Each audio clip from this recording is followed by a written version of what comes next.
अस्सलाम वालेकुम स्टूडेंट, कैसे हैं आप? ठीक हैं? तबीयत से ठीक है? उम्मीद करते हैं आप तमाम लोग ठीक ही होंगे। तो स्टूडेंट, आज हमने डिस्कस करना है चैप्टर नंबर 16 जो हमारा पहले ही चल रहा था, और उसका टॉपिक हमारे डिस्कस करना है फेस ऑफ एसी। ठीक है, अब फेस ऑफ एसी होता क्या है, फेस डिफरेंस क्या है, फिर इसकी ग्राफिकल एक्सप्लेनेशन क्या है, इन तमाम चीज़ों को आज हम डिस्कस करेंगे। तो शुरू करते हैं अल्लाह के नाम से, बिस्मिल्लाहिर्रहमानिर्रहीम। Phase of AC. अब फेस ऑफ एसी है कि हमारे पास the angle which specify the instantaneous value of alternative voltage और current is called phase of AC. कि हमारे पास वोल्टेज या करंट की किसी भी इंस्टेंट पर जो वैल्यू होती है that's called phase of AC. जैसे कि हमारे पास मैथमेटिकल है कि देखिए ये हमारे पास सपोज दैट हम करते हैं कि यहाँ पर हमारे पास फेस जो है वो 0 है, देन यहाँ पर π/2, then pi, then 3π/2 and 2π। Mean ये जो तमाम एंगल बन रहे हैं आपके, ये कहलाते हैं हमारे पास फेस। ठीक है, तो ये हमारे पास है ये फेस 0, π/2, पाई, 3/2, 3π/2 एंड 2π। ये तमाम हमारे पास क्या है, इसके फेस है। एक अल्टरनेटिंग जो ग्राफ होता है हमारे पास करंट या वोल्टेज का, उसके फेसेस। अब इसके मैथमेटिकल इक्वेशन को देखें तो वो हमारे पास है b = v0 sin theta and i = I0 sin theta. And you know that theta हमारे पास होता है ओमेगा t के इक्वल। ठीक है, ये थी यहाँ तक बात। हमारे पास फेस के फेस होता क्या है, ये हमारे पास एक एंगल है जो स्पेसिफाइज करता है हमारे पास अल्टरनेटिव करंट या वोल्टेज को। ठीक है, अब बात करते हैं कि फेस ऑफ डिफरेंस। तो फेस डिफरेंस जो होता है ना हमारे पास, वो दो तरह का हो सकता है, इन फेस या आउट ऑफ फेस। आगे जो हमारे पास फेस लीड या फेस लेग, उसको अभी एक मिनट छोड़िए आप। तो पहले देखते हैं कि इन फेस। इन फेस का मतलब ये होता है कि जब आपके पास कोई एक क्वांटिटी इंक्रीज हो रही हो और उसके साथ कोई दूसरी क्वांटिटी भी उसी लिहाज से इंक्रीज या डिक्रीज हो रही हो, दैट्स कॉल्ड इन फेस। तो हमने थोड़ा सा वर्डिंग में लिखा था when wave 1 and wave 2 reach their maximum and minimum value at same time they said to be in phase। इनके सेम टाइम और सेम ही उनका एंगल हो। अगर वो इंक्रीज हो रही है तो वो सेम दोनों इंक्रीज हो, अगर डिक्रीज होती है तो दोनों सेम टाइम पे या सेम एंगल पे डिक्रीज हो रही हो। अगर हमारे पास वो पीक वैल्यू पे जाती है तो दोनों पीक वैल्यू पर सेम एंगल और सेम टाइम पे जा रही हो। तो जैसे हमारे पास ये वेव 1 है जो हमने आई से पिक्चर किया, ये ब्लैक से आई है that's current and blue one is voltage. कि जो हमारे पास ये जो करंट है ये इंक्रीज कर रहा है, तो यहाँ से दूसरी जो वेव है हमारे पास वोल्टेज के ब्लू में, वो भी उसी लिहाज से, अगर ये 0 से स्टार्ट है तो दोनों 0 से स्टार्ट हो रही है। अगर यहाँ पे मैक्सिमम इंक्रीज कर रही है तो यहाँ तक इंक्रीज करके मैक्सिमम वैल्यू पर पहुंचती है, और देन यहाँ से भी दोनों एट अ टाइम डिक्रीज हो रही हैं, और यहाँ पर पहुंचकर दोनों क्या हो जाती हैं, फिर 0। देन यहाँ पे नेगेटिव एक्सिस में ये दोनों इंक्रीज करती है, यहाँ पर मैक्सिमम वैल्यू पर पहुंची, देन यहाँ से फिर डिक्रीज होते होते यहाँ पर पहुंची। अगर हम एंगल की बात करें फिर, तो ये हमारे पास 0, देन π/2, देन ये पाई 3π/2 और ये 2π। ठीक है, अब इनके फेस डिफरेंस की देखें कि इन दोनों का जो इन फेस होती है हमारे पास क्वांटिटी, उनका देखिए फेस डिफरेंस क्या आएगा। देखिए अगर मैं कहूं कि ये हमारे पास मैक्सिमम वैल्यू है π/2 है, इक्वेशन 1 की, और जो हमारे वेव 1 सॉरी, तो ये वेव 2 है, दोनों का दो एंगल जब हमारे पास π/2 है मैक्सिमम है, तो π/2 - π/2 0। मीन हम ये कह सकते हैं कि जब दोनों हमारे पास वेव इन फेस है तो वहां पे जो थीटा बन रहा है ना वो बन रहा है 0 डिग्री का। ठीक है स्टूडेंट, तो अब देखते हैं हमारे pass out of face. Out of face का मतलब है अगर एक क्वांटिटी किसी एक डायरेक्शन में इंक्रीज हो रही है तो दूसरी क्वांटिटी या दूसरी वेव जो है एक अपोजिट डायरेक्शन में डिक्रीज होगी। कैसे? When wave 1 increase in one direction and wave 2 is opposite direction said to be out of phase. कि एक वेव अप, सपोज दैट हम देखते हैं इस ग्राफ से देखते हैं कि वेव 1 जो हमारे पास ये अपवर्ड इंक्रीज कर रही है, और उसी लिहाज से जो वेव 2 है हमारे पास वो डाउनवर्ड इंक्रीज कर रही है। मीन दोनों की जो डायरेक्शन है वो अपोजिट है हमारे पास। तो हमने कह दिया कि आउट ऑफ फेस है। और आउट ऑफ फेस में देखें ये हमारे पास इसका जो एंगल होता है दोनों में दरमियान फेस डिफरेंस होता है वो 180 का। अब 180 का कैसे देखें, इसके वो अगर कंप्लीट करूं मैं इस वेव फॉर्म को, तो इसका एक ये हमारे पास राउंड कंप्लीट बनता है, सॉरी, कि अगर हम इसको कंप्लीट करें तो ये, तो यहां से लेके ये 0 π/2 और ये पाई, मीन 180 के लिहाज से आपके पास ये जो वेव है ना ये स्टार्ट हो रही है आपके पास 270 से। तो इसका मतलब है कि ये जो वेव है ये इसके अपोजिट कितने पे जा रही है, 180 के लिहाज से, ठीक है। तो अब हम देखते हैं फेस लीड और फेस लैग। तो हमने ये डिस्कस किया थोड़ा सा, इसको डिफाइन किया, फिर इसको। अब हमारे पास जो मेन टारगेट है, जो मेन आर्टिकल है, जो हमने डिस्कस करना है, और ये बहुत बच्चों को कंसेप्चुअल भी लगता है, मुश्किल लगता है, तो थोड़ा सा टीडियस है, लेकिन हमने मुश्किल इसको बिल्कुल नहीं बनाना, बिल्कुल आसान वे में और बिल्कुल इजी मेथड में आपके लिए मैंने इसको सॉल्व करने की कोशिश की है। तो आप स्टूडेंट ने बस थोड़ा सा कंसंट्रेट करना है, इंशाल्लाह क्लियर है। अगर आपकी ये चीज़ें क्लियर हो जाती हैं तो फिर आगे आपको AC through, capacitor, resistor, inductor बिल्कुल भी परेशानी लेने की जरूरत नहीं है, अगर ये बातें यहाँ से क्लियर होगी आपकी, ठीक है। उसके लिए आपको ये क्लियर करना बहुत जरूरी है। अब देखिए लीड का मतलब लफ्ज़ी मीनिंग होते हैं रहनुमाई करना। हम अक्सर कहते हैं कि जी भाई आप हमें लीड करें, या फलां हमारा लीडर है, तो मतलब ये जो चीज़ लीड कर रही हो, आगे जा रही हो, वो होता है लीड। और लैग का मतलब बिहाइंड, पीछे आने वाला, ठीक है। अब हमारे पास यहाँ से ग्राफ देखते हैं पहले। तो ग्राफिकल देखते हैं कि हमारे पास ये जो ब्लू वाला ग्राफ है, इसको हमने रिप्रेजेंट किया है कि ये हमारे पास करंट है। अब ये हमारे पास अल्टरनेटिंग करंट की जो वैल्यू है, ये ग्राफ हमने बना दिया, और उसी लिहाज से देखें अगर ये जीरो से स्टार्ट हो रहा है हमारे पास, तो दूसरा जो ग्राफ वोल्टेज का है वो स्टार्ट हो रहा है उसकी पीक वैल्यू पे। मीन अभी ये जीरो पर ही है, लेकिन जो वोल्टेज है वो पहुंच चुका है मैक्सिमम वैल्यू पर। इसका मतलब है कि हमारे पास इन दोनों में डिफरेंस आ रहा है कोई ना कोई, और वो कितना है, वो है 90 का। देखिए ये जीरो है यहाँ पर, और ये कहाँ पहुंच गया, ये π/2। ये स्टार्ट भी हमारे पास मैक्सिमम वैल्यू से कर रहा है, π/2 है वहां पर एंगल। तो इसी तरह अगर हमारे पास ये इंक्रीज जाता है, जब ये मैक्सिमम पहुंचता है तो यहाँ पर जो वोल्टेज है वो जीरो हो जाता है।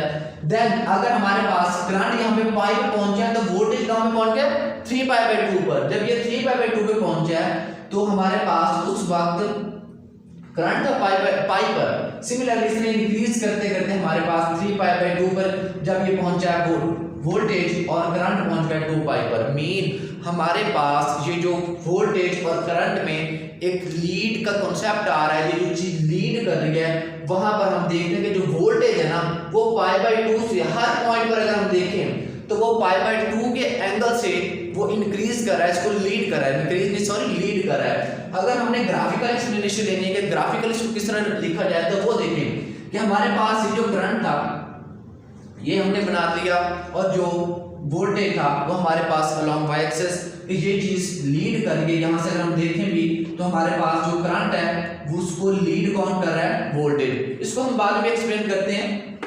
तो अब देखें अगर आपके पास इस तरह का ग्राफ ना हो, अगर कुछ इस तरह का ग्राफ आ जाए, तो फिर आप क्या कहेंगे। अगर हम आपसे पूछे तो अक्सर स्टूडेंट के माइंड में ये आता है कि सर यहाँ पर ना आपके पास ये जो ग्राफ है ये लीड कर रहा है, और उसको थोड़ा सा कंफ्यूज हो जाते हैं। तो आपने कंफ्यूज नहीं होना। देखें अगर मैं इसी ग्राफ को पीछे इनहांस करके इसका एक कंप्लीट साइकिल बनाऊं, तो वो कुछ इस तरह से बनेगा। इसको बी को हम इधर लिख लेते हैं, वो ये बनेगा इसका, ठीक है।